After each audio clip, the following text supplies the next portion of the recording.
Welcome back to the Misyk And Maat Sports Talk podcast. It's episode 19.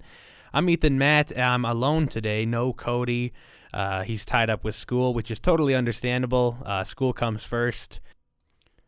Really sucks that he's not here, honestly, because tonight, in just under an hour's time, we've got Toronto versus Calgary, which would be a huge game to just have on the podcast live. Like Cody's favorite team versus my favorite team. We beef it out during the pod, but you know what?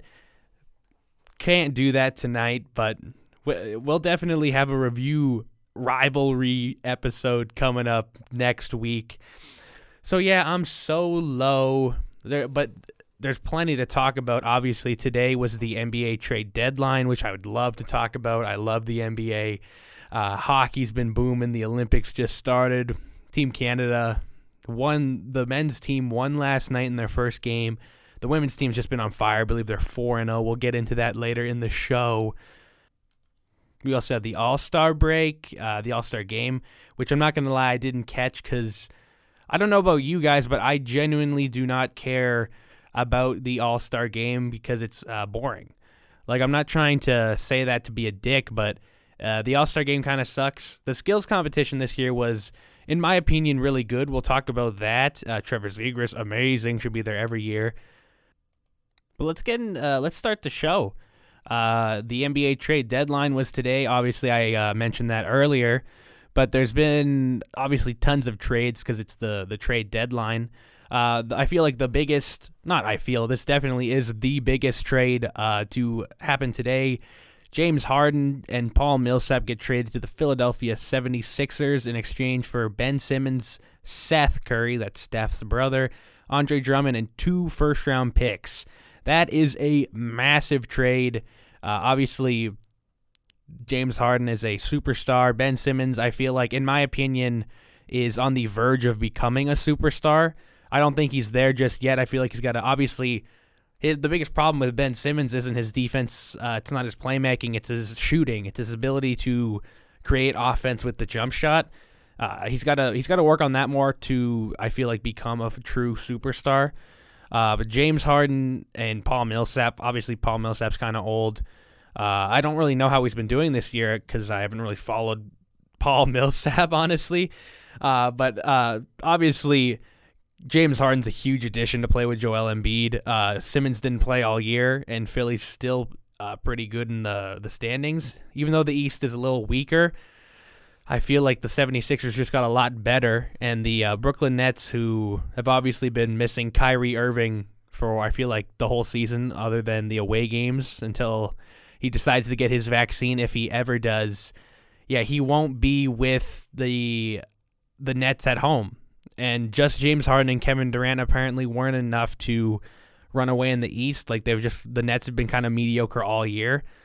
So I feel like adding Simmons to Kevin Durant and Kyrie Irving is one of the perfect fits, honestly. Like, not to say that Kevin Durant wouldn't help the Nets as much as Simmons did, but if you look at the standings, he obviously didn't. And Ben Simmons and James Harden are 2 completely different players, albeit great in their own right. They just provide different things.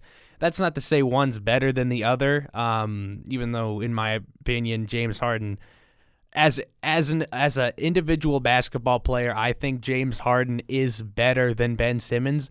But I think Ben Simmons makes the Nets better than James Harden did. If that makes, I don't know if that makes any sense, but I just feel like what Ben Simmons brings with his defense and playmaking will help so much more than James Harden with his elite shooting and playmaking did. Like, you need someone who can play some defense there.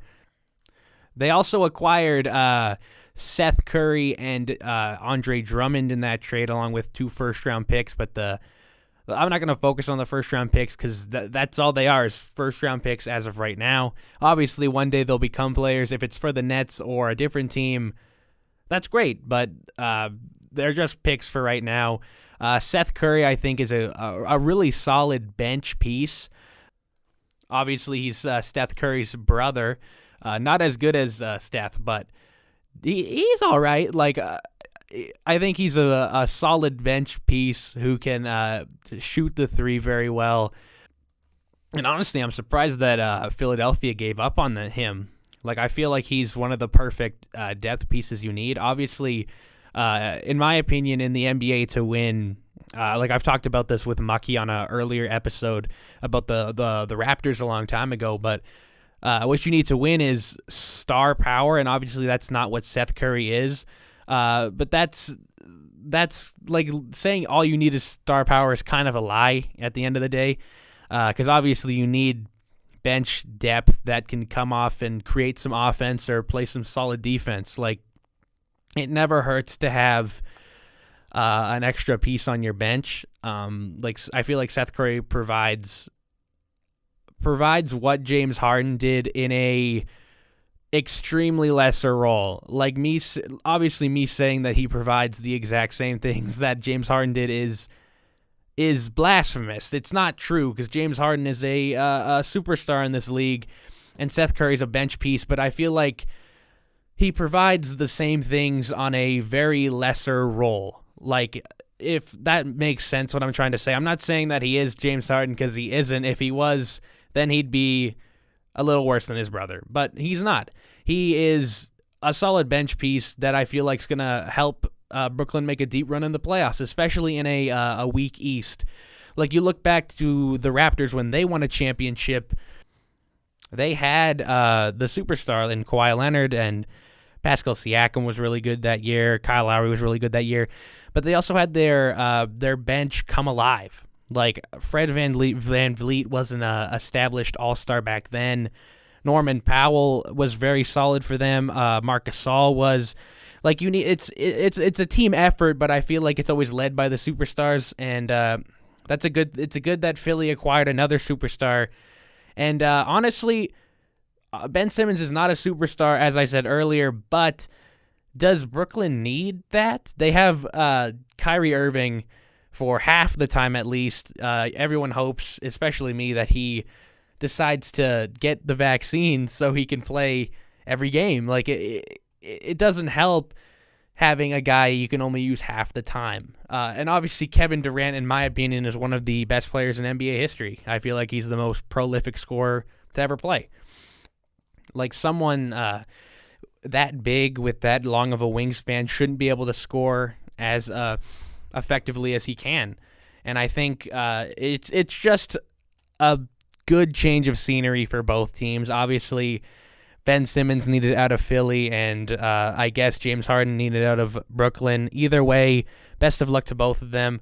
A few more trades. I know this was not today, but this was a few days ago.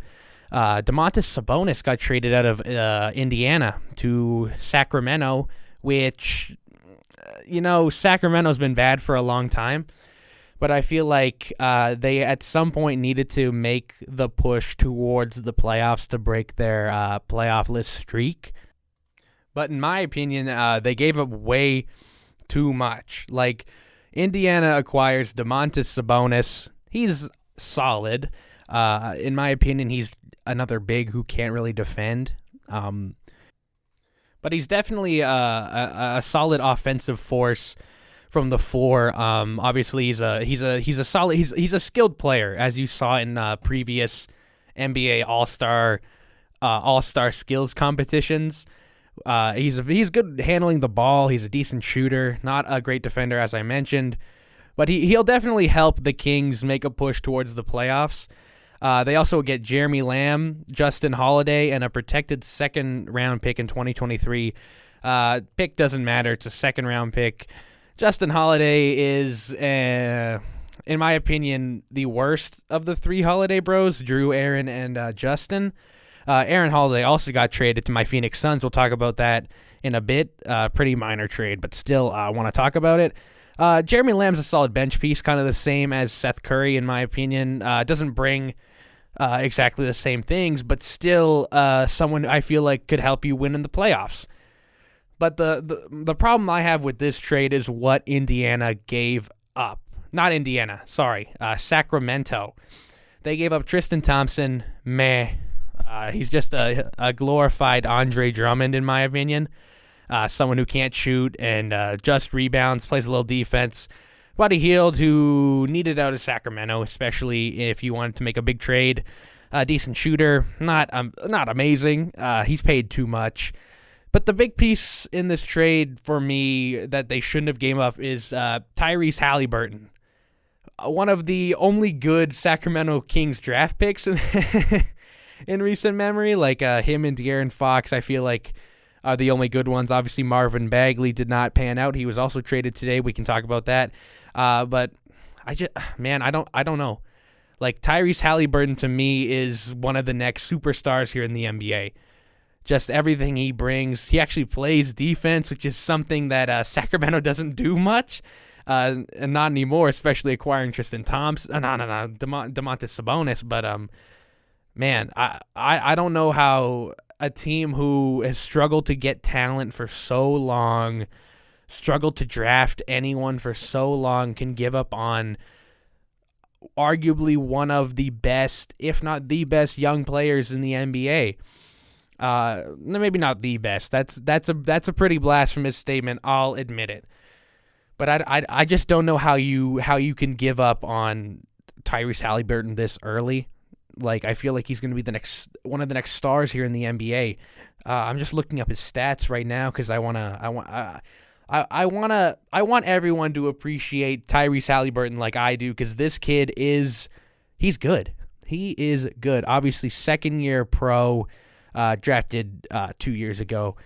This season, he's averaging 34 and a half minutes per game. So he's an important part to the Sacramento team. He's got 14.3 points, shooting just under 46% from the field, 4 rebounds, 7.5 assists. How do you give this kid up? I don't know. Indiana's obviously going into full rebuild. They made another trade with my Phoenix Suns. They acquired Jalen Smith and a second-round pick for Torrey Craig. Obviously, the Phoenix Suns picked Jalen Smith 10th overall a few years ago. He just hasn't panned out. In moments, he's shown that he can be that guy this season. But the Phoenix has too many centers. He doesn't have an opportunity to play. And obviously, Phoenix didn't qualify his rookie contract, so he'd become a free agent after this season, which was, in my opinion, I think, as a Suns fan, I think they've been making amazing moves for the past couple seasons, but not tendering Jalen Smith is one of the few mistakes that I feel like they've made. Like, obviously, they didn't know that he'd kind of ball out in short stints this season, but man, it just hurts knowing that you could have had that guy for an extra couple seasons and you didn't. Obviously, Torrey Craig, who was part of the Phoenix team for a bit last year too, who went to the finals. I think he's a solid add. Like I think last season with the Suns he averaged about 7 points, which isn't insane, but for someone who can come off the bench and play some solid defense and hit the three, I think that's all you really ask for, honestly. I also teased Kristaps Porzingis being traded. He went to Washington. Just trying to find the trade here. He went to Washington in exchange for Davis Bertans and Spencer Dinwiddie. I don't know what Dallas is doing. Obviously, Porzingis has struggled these past couple seasons, but all you're getting is a worse big in Spencer Dinwiddie. Come on, man. I feel like at some point you just gotta stick with Kristaps Porzingis. Like, I don't think you can go out there and just quit on him. Like, I feel like even though he's struggled with injuries, struggled with production, I think you got to stick it out with him for at least another season. See if you can bring it back with Luka, you know? Obviously, Spencer Dinwiddie will be a solid pair with Luka. Just see how it goes. I teased Aaron Holiday to the Suns. It's not a huge trade. I shouldn't have teased it. It's just Aaron Holiday to the Suns for cash considerations. Other than that, nothing huge. not a lot of other big trades happening in the NBA. Not to say the Aaron Holiday one was a big trade. I'm just a Suns fan who nitpicks Suns details. No, but I think it's very interesting that they do the trade deadline before the All-Star break. It's always confused me because I've always been a hockey fan before becoming a basketball fan, and just knowing that it's just like it's my PB&J to know that the trade deadline usually comes after the All-Star break, because the NHL trade deadline's usually late February, early March, around there.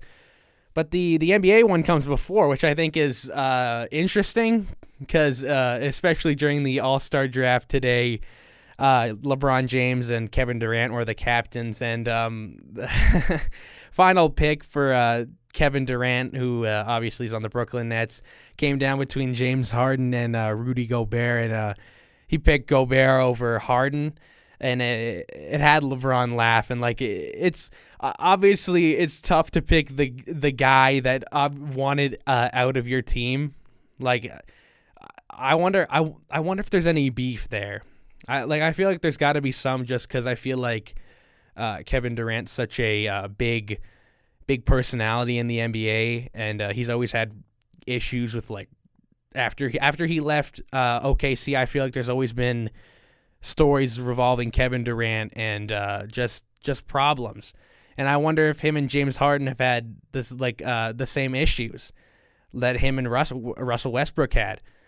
Not to say that James Harden's a saint, because he sat out with Houston last year till they traded him to Brooklyn. But I think at some point you can't just admit defeat and want to be traded. I feel like sometimes you got to stick it out with a team, but the NBA is a superstars league, and if you want to be traded, you're going to get traded 99% of the time. I feel like it wasn't in question that if James Harden wanted out, he would have got out, and it's no surprise that he was out. That's really all the thoughts I have on that.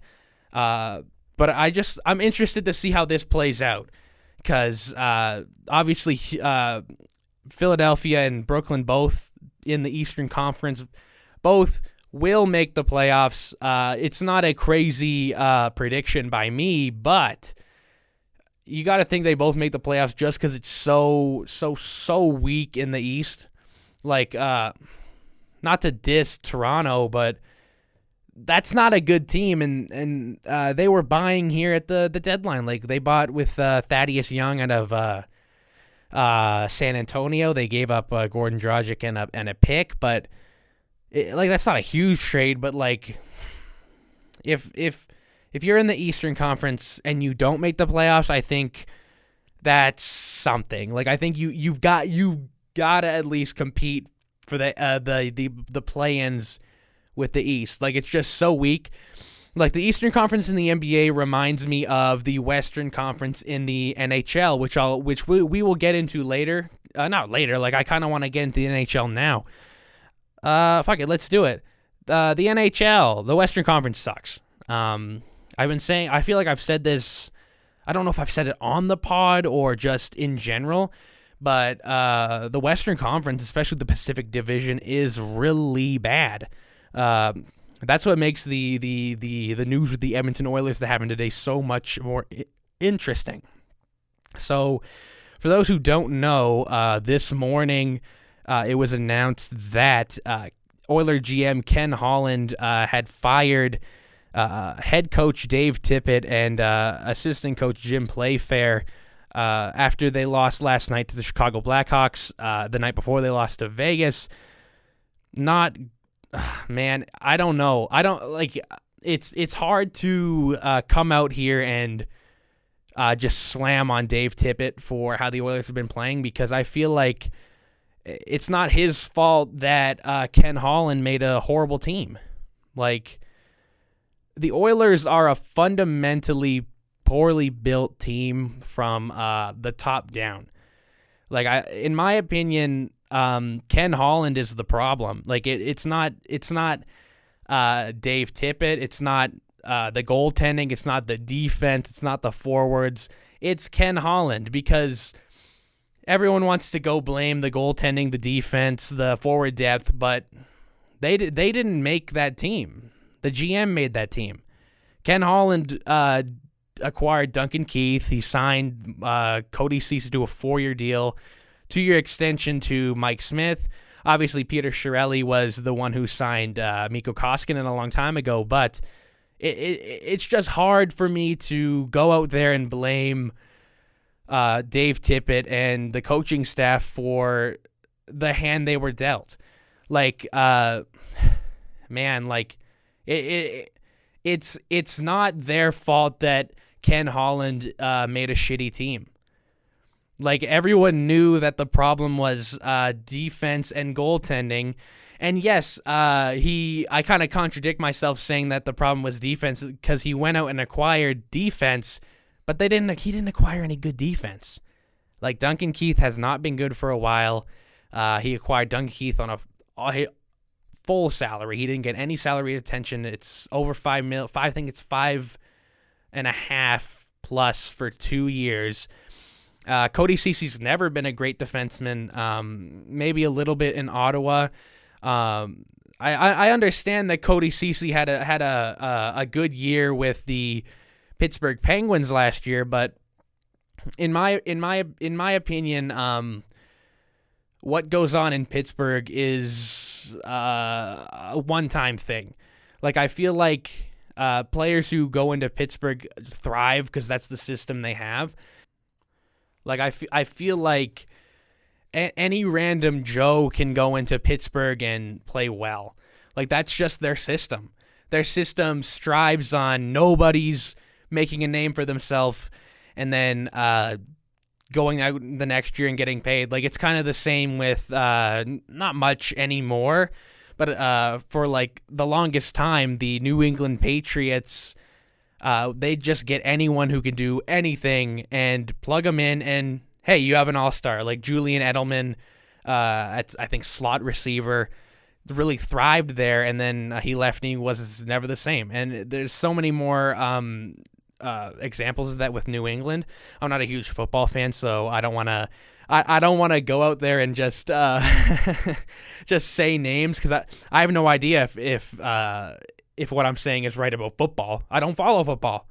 No, but players that go into Pittsburgh just always seem to shine. Like, obviously, Cody Ceci was perceived to have a good year last year. Fine, that's last year. You don't give that guy a 4-year contract. Some other examples, Connor Sheary a long time ago, Carl Hagelin, Nick Bonino. Not bad players by any extent, but these aren't superstars. And these guys were huge pieces in cup-winning teams in Pittsburgh. I just feel like Cody Ceci had the Pittsburgh stigma. Not stigma, because I feel like stigma is a bad thing, but he had the Pittsburgh reputation, and Ken Holland still gave him a 4-year deal, which isn't good enough. Cody Ceci's bad at defense. Same with Duncan Keith. Same with Tyson Barrie. Same with I'm not trying to stomp on Darnell Nurse, but I just think he's not the best in his own zone. But I feel like offensively he makes up for that. Chris Russell is a bad defender, and I'm not trying to diss Chris Russell, but the reason he blocks so many shots is because he's bad at defense. Like, does that make sense? Like, if he was good at preventing zone entries and breaking up passes and shit like that, he wouldn't have to block so many shots. He blocks shots because that's the final resort. And that's no diss on Calgary Flame and Dallas Star legend and Columbus Blue Jacket legend Chris Russell, but he's just not a great defenseman, man. And when they traded Ethan Bear for Warren Fogle, that's another huge Ken Holland mistake. Like, I feel like Oiler fans, I feel like they hate Tyson Barrie because he sucks in his own zone and just isn't producing offensively. Ethan Bear's your Tyson Barrie. Ethan Bear is the better Tyson Barrie, in my opinion. You didn't need to re-sign Tyson Barrie, Ken Holland. I don't understand the multi-years for CC, for Barrie. Darnell Nurse's contract is atrocious. Duncan Keith, you didn't sign it, but I don't understand the trade. Ethan Bear is the perfect defenseman for the Edmonton Oilers. I understand that he had that huge mistake that cost him the series against Winnipeg, but come on, man. Tyson Barrie, Cody Ceci, and Duncan Keith are your replacements, and that's Dave Tippett's fault? That's the one thing I really hate about professional sports is GMs always get one bullet, and it's the coach. And the coach doesn't seem to get that bullet. And I not to say that Dave Tippett is the best coach in the entire world, because he isn't. Dave Tippett's is an all right coach, in my opinion. If he was an amazing coach, obviously I don't think the Oilers would be in this position. Even one of the best coaches ever, I don't know if they could turn around this Oilers squad. There's no defense, there's no goaltending. McDavid and Draisaitl are amazing. Nuge is all right, not all right. It's tough because Ryan Nugent-Hopkins is a good forward. He's just not producing at what they paid him, especially an 8-year deal. Zach Hyman, I love him, former Toronto Maple Leaf. Again, I feel like you could have taken the money you paid for Zach Hyman and Ryan Nugent-Hopkins, and you could have spread it out. You could have spread it out throughout the forwards and just made a overall better, more well-rounded team. You could also say that about the defense. If they didn't pay that money for Tyson Barrie, Cody Ceci, and Duncan Keith, I feel like you could take some of that money and put it into the forward group. Not to say that they shouldn't have signed Nuge or Hyman, because obviously, where would they be without them? I feel like they're two really solid second, third line players. They don't drive the offense on the Oilers. That's McDavid and Draisaitl, and they're getting paid like they should drive some offense. That, I'm not dissing them in any sense of the word. I'm not dissing them, but at some point you got to get some depth scoring, and I don't think the Oilers have anyone in their bottom six who can drive play. Driving play is such a big thing, but I don't think anyone can do it. I don't know their lines offhand. I feel like Ryan McLeod can drive offense all right. And all right might be all you need for your bottom six. In my opinion, you don't need a McDavid or a Draisaitl on every line. That's not what I'm saying, but who's there to create offense in the bottom six? Ryan McLeod's okay. Who else? Zach Cassian's not doing it. Tyler Benson's not doing it. Devin Shore's not doing it. Colton Seavier's not doing it. It's a fundamentally flawed Oiler team that I don't know how you solve it. Who's gonna take Duncan Keith? Who's gonna take Cody Ceci? Who's gonna take Tyson Barrie? No one. Maybe you can find. Maybe Arizona will take Keith on 1 year in the off season, but I don't know, man. I don't know how you fix this team. Obviously, you need to get a better goaltender.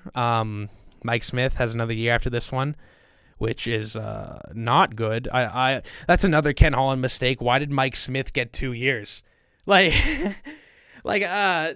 disrespect to Mike Smith at all, but why did Mike Smith get a second year? That makes that, I don't know, man. It doesn't make any sense to me. Mikko Koskinen gets off the books this off season, so that's $4.5 million you can play with. But what goaltender are you gonna get for $4.5 million that will turn the ship around? I feel like you can get a good goalie for 4.5. and be contempt. But like, you need someone who's better than a $4.5 million goalie if you want to turn this ship around. Like, I feel like the Oilers were on the up, and then they immediately sank to the bottom of the ocean. And the funny thing is, as I mentioned earlier, the Western Conference, especially the Pacific Division, is so bad that, hey, they might get second in the division. And I will be the main guy who slanders the Western Conference.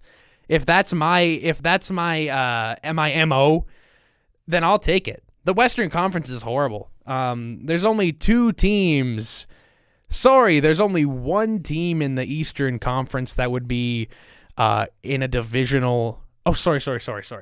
There's only one team in the Western Conference that would be in a divisional spot in the East, and that's Colorado, who would technically be the second best team. Well, not technically. They are the second best team points-wise in the NHL. But after that, no other team in the Western Conference would be in a divisional spot in the East. Like, Nashville's the second closest at 60 points. That's first wildcard spot in the East. Vegas is at 59. Hey, that's Mucky's favorite team. He wanted me to talk about Jack Eichel. We'll talk about Eichel Stone, the injuries to them. Not the injuries to Jack Eichel, because Jack Eichel's injury is almost healed.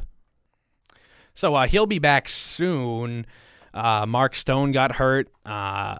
He might be on LTIR for a long time. It looks like he might need surgery in his back. A voice crack by me there. That might be my first voice crack all pod long. Like, not this one specifically, but out of the 19 episodes that I've done 19. I don't know how much Cody's been on, but out of the 19 that you guys can listen to, I think that might be my first voice crack, which I think is pretty good. 19 episodes in, you finally voice crack? Hey, I'll take it. No, but Vegas lost, I think, 6-0 to Calgary last night. Like, it wasn't great, man. Vegas, obviously first in Pacific. Pacific kind of sucks. I've said that multiple times in this show. St. Louis, who is fourth in the Central Division with 57 points, would be second in the Pacific. Vegas would be in fourth, obviously, if they were in the Central.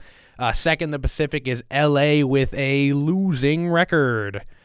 Los Angeles is they don't have a losing record. They're only 24-23 if you combine the OT losses and regular losses, which is stupid. First of all, I don't think you should be given a point for an overtime loss. Like, I don't know why teams are being rewarded for losing. Me and my buddies talked about this earlier, like Cody, Mucky, Hoomp, everyone there.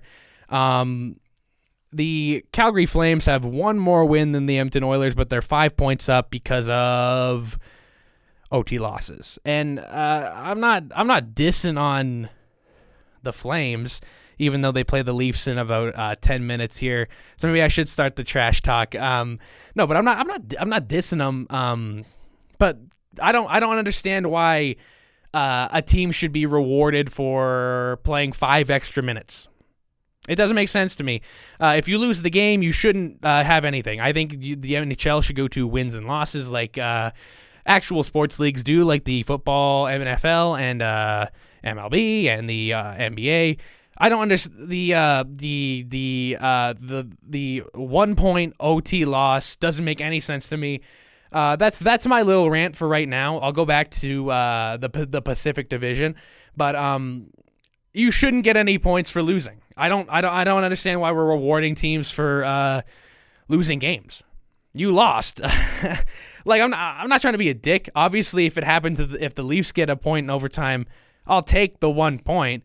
But I'd say the same thing about them that I'm saying about any other team here. You shouldn't be rewarded for losing. 1 point for an OT loss is stupid, and I hope they change it one day. I doubt it because the NHL doesn't seem to focus on improving the game that much. Like, Gary Bettman is kind of an idiot. I could go into that more. I probably will go into more when we talk about the Vegas All-Star game, where he had some comments. But yeah, the Pacific Division, LA second, Anaheim is in third, and Anaheim, unlike the Kings, has a record of 23-25, and they're in a divisional spot. They're in a divisional spot with a losing record. That's ridiculous, man. Like, this is another reason why I think the NHL should go to back to the 1-8 system. Like, I don't remember what episode it was, but I remember I said this on an episode. I think Mucky was there, Cody was there, but I said the divisional format is stupid. Go to 1-8. It doesn't make any sense to me why teams who have lost more games than they've won are in a divisional spot. Like, it's not even a wild card spot. There's going to be teams in the East who have really good years who miss out because of the playoff format. And that's fine. If you're not one of the top 8 teams, then you shouldn't make the playoffs. But why is Anaheim not even in a wild card spot? They're in a top 3 division spot with a record of 23-25. That's crazy to me, man. I don't get it. You shouldn't be rewarded for losing. That's my biggest gripe with the NHL is why are teams being rewarded when they aren't playing good enough to win hockey games?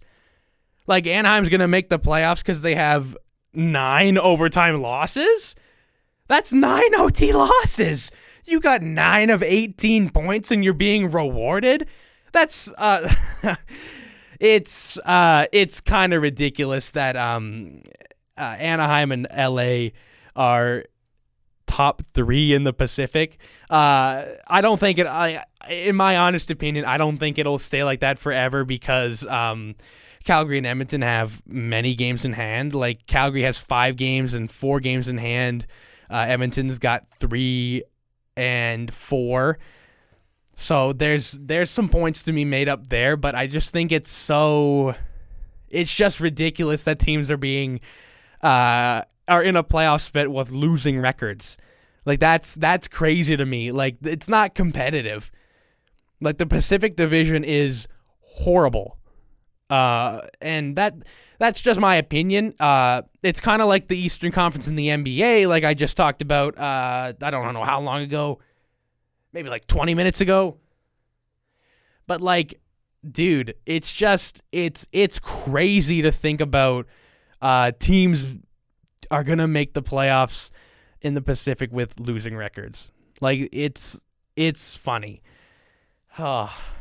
Obviously the Olympics just started. I'll stop ranting about the shitty Pacific Division to talk about the Olympics. I know you guys are probably listening at home like, thank God he's not talking about how shitty the Pacific is anymore. Okay. Obviously, the Olympics have started. Women's and men's are both underway. Team Canada for the men have only played 1 game, and it was last night, aka early this morning. 5-1 win over Germany. Oiler legend Tobias Rieder scores for Germany in their 5-1 loss. Not much to say. Because it just started. Like, I'd rather talk about the women's tournament, which I will talk about, by the way. I'm just starting off with the Canadian men winning last night. Without the NHLers there, it's hard to get super excited over it, but especially after some of the COVID cases with, like, Quinn and Jack Hughes right after the All-Star break announced, like, thank God they're not going. Could you imagine getting it in China and then having to stay there?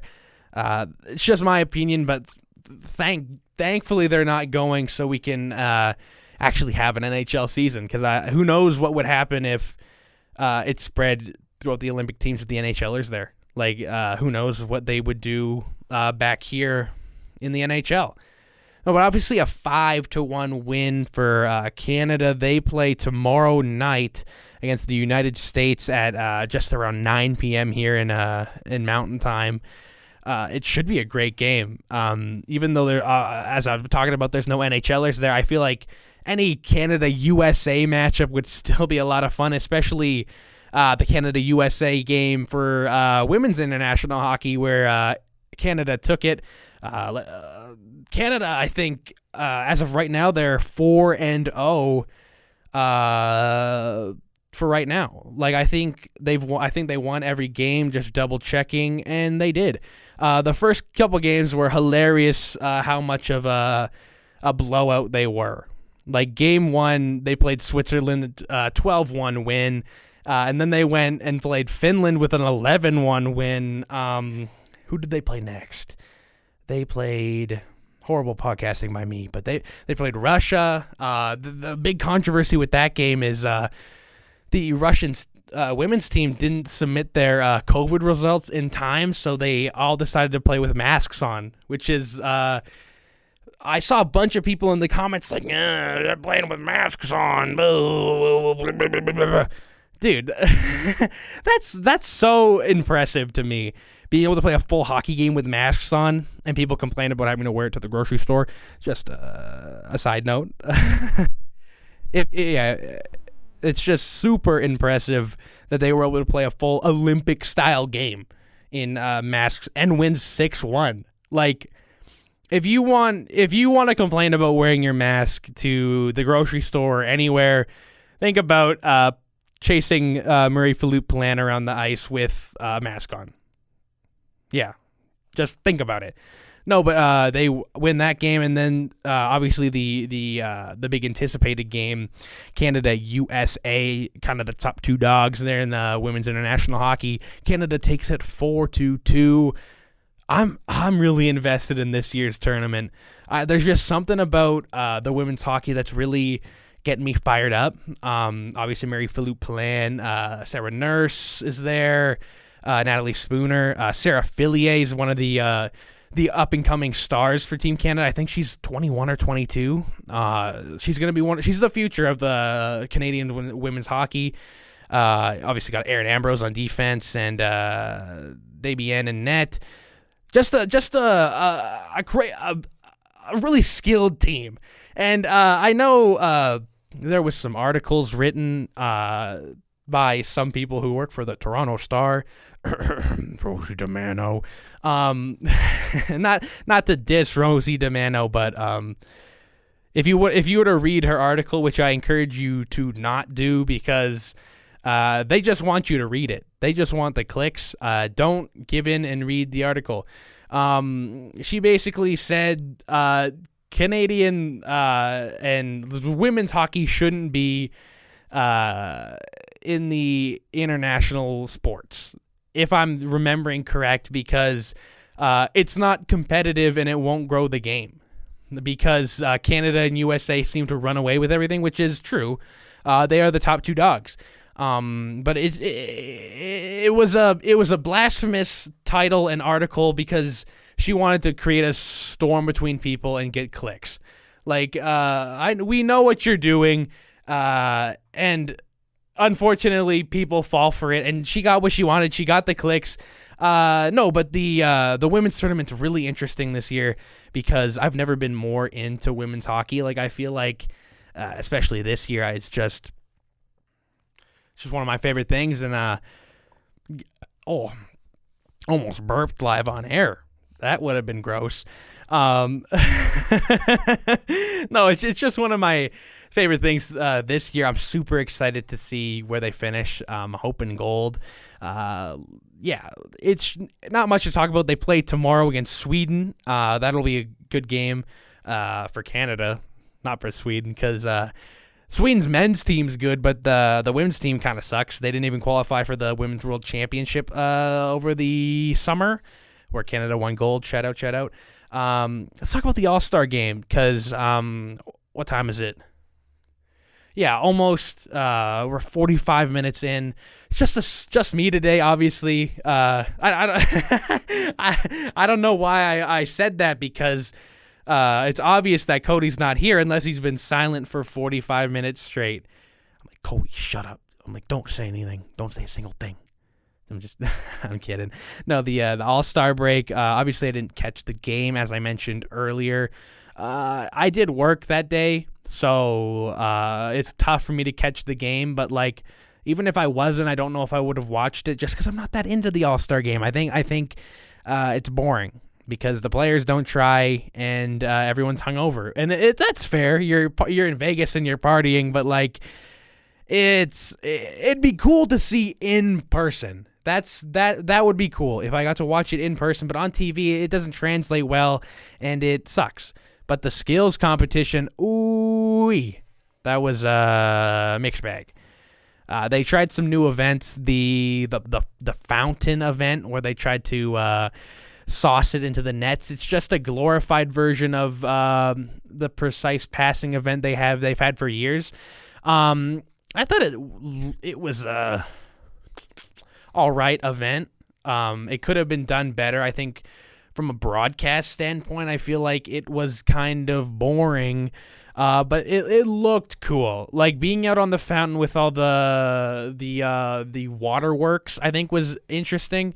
I would, from a broadcast standpoint, I would shoot it more from over top. Like have the drone that like whipped around there. I would do it more from the top and just get the players and the whole event in scale, because like I feel like it didn't translate well on TV, just how big it is. Like it looked small on TV until you went to the overhead camera, and I feel like they just need to do more of that. That's just some boring broadcast talk from me. They also did a lot of little things with the skills competition that made it good this year. Like they went back to the styrofoam targets for the accuracy shooting. They brought back the Breakaway challenge, which is one of my favorite things because it allows players to show some creativity. And especially having Trevor Zegras there, I feel like he was allowed to show whatever he wanted to do. He pulled off one of the coolest moves I think I've ever seen. If you haven't seen it, why are you listening to a sports show? No, I'm just kidding. Keep listening. I have to beg you guys to keep listening because I just talk shit. That's funny to me. Oh, no, but it was an awesome move, and he won the competition. No, he didn't. I'm just kidding. He did not win the competition because the house always wins in Vegas, which is that's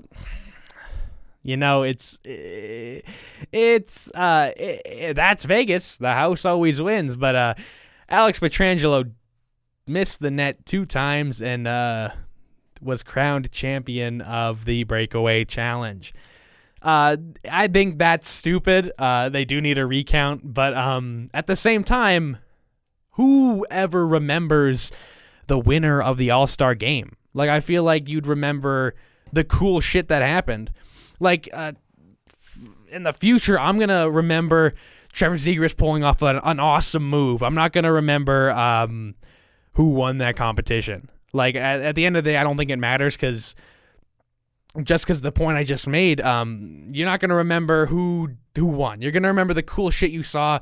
And good for Trevor Zegras. Obviously, John Tortorella does not like Trevor Zegras doing cool shit.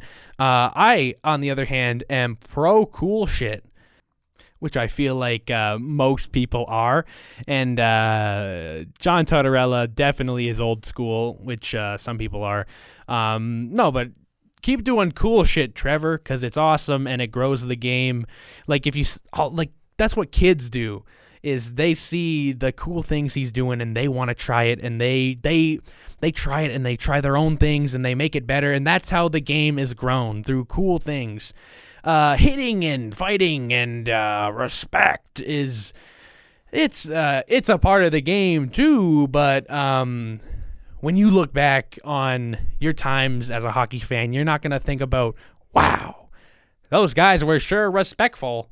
No, I'm going to think about the cool shit. Like, that's what I want to see. And it's just something that the NHL's been missing for a long time, and I feel like finally they're starting to make strides towards becoming fun. Like, I feel like for a long time the NHL hasn't been as fun. I'm not trying to like bash on the NHL, but like if you look at if you look at leagues like the NBA, they're doing cool shit. Like the slam dunk competition, 3-point competition, I feel like are their own thing. Like people look forward to that. And the slam dunk competition is kind of ruined after Vince Carter did the his dunk, the one where Shaq opened his mouth with his like with his little like his little shitty camera. That's something I wonder if the Shaq camera footage from that exists, and I would pay a lot of money to see it. No, but I feel like the NHL's finally not like a crazy stride, but like I feel like they're finally starting to make small strides towards becoming fun and becoming like cool. Like, it's about time that players like Trevor Zegras are here to grow the game, and I'm super excited to see where it leads to, you know? Because I can't tell the future, but I feel like what bad can come from doing awesome things that intrigues people. Like, people are going to watch more. People are going to it's going to encourage people to keep doing stuff like that. And eventually, this game's going to be one of the biggest in the world. And I know people have a hard time realizing that the NHL is a small league. Like, especially in the United States, it's not as big as college sports there. Finally, we have players in the league that'll help it grow. And it's just exciting times. I'm going to wrap the show pretty soon, but one thing I do want to talk about is some of the most amazing news that broke today. Not the NBA trade deadline, not the Edmonton Oilers, but the Arizona Coyotes. They're playing in Arizona State's university for at least the next 3 years. They'll seat, drum roll please, 5,000 fans. Yes, that's a real number. They are going to be in I think it's the smallest. I saw this post on Instagram earlier. It's the smallest rink in NHL history. The smallest before was Montreal's old building back in like the 20s. I think they sat 5,500. Arizona's only going to have 5,000 in there. It's not an NHL team. Arizona is a crazy example of what happens when things fail and the league refuses to move them because of TV rights deals. Because that's why Arizona's there, is because the American TV rights. It's all based out of Arizona. Like, that's why the Arizona Coyotes exist, and that's why they haven't been moved yet, even though I think it would be cool if they went to Houston, but I think the NHL ideally wants to expand to Houston just because there's so much money in expansion, as you saw with Vegas and now Seattle.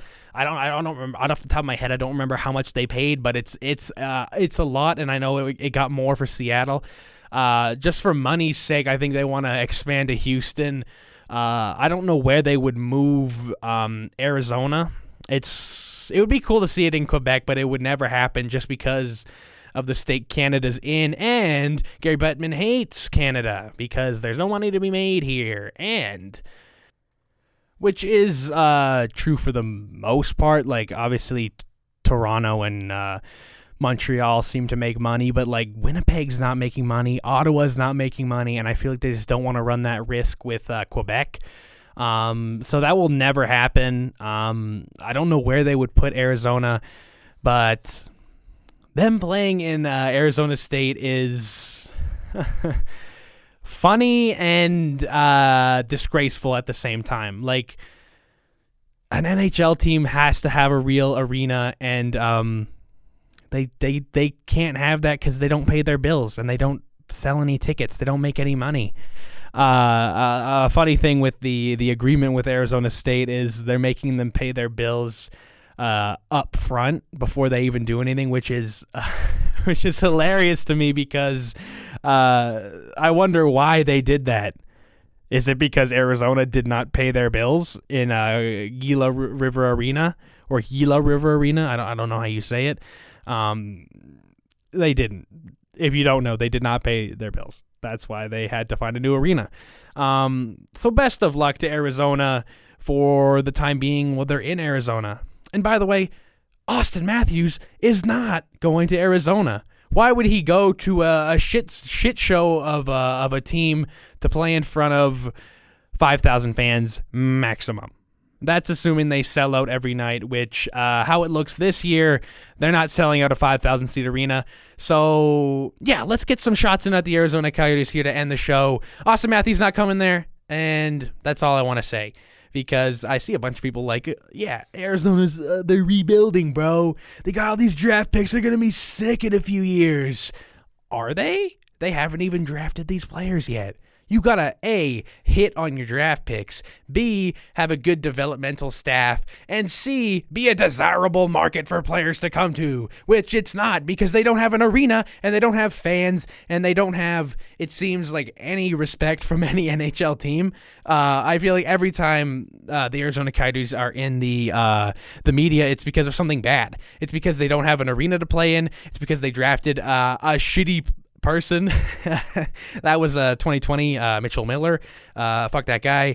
There's nothing good that comes out of Arizona. It's because they don't pay their bills. It's so much. And if you think I think, in my opinion, Austin Matthews is the most marketable superstar in the NHL.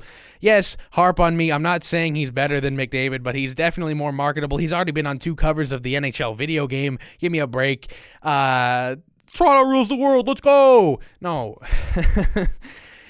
Yeah, he's not going to Arizona. So don't worry about it. If he leaves the Toronto Maple Leafs, go for it, dude. It's not going to be for the Arizona Coyotes. It doesn't make any sense. Yes, he's from there, but at the same time, Arizona sucks, and their management is horrible, and they don't have any fans, and they can't sell tickets. It's not happening. Yeah, that's what I want to say about Arizona, because it's not going to happen, dude. And that's okay. That's what I want to end the show on. A little rant on Arizona. Because why not?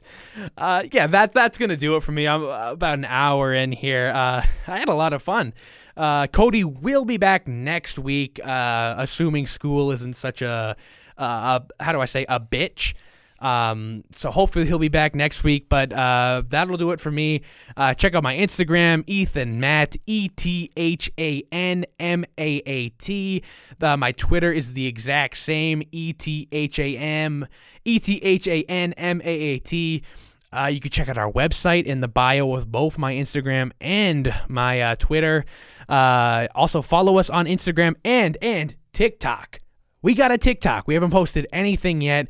Who knows? Maybe some clips from this episode will be on our TikTok. That's the Misyk and Maat Sports Talk.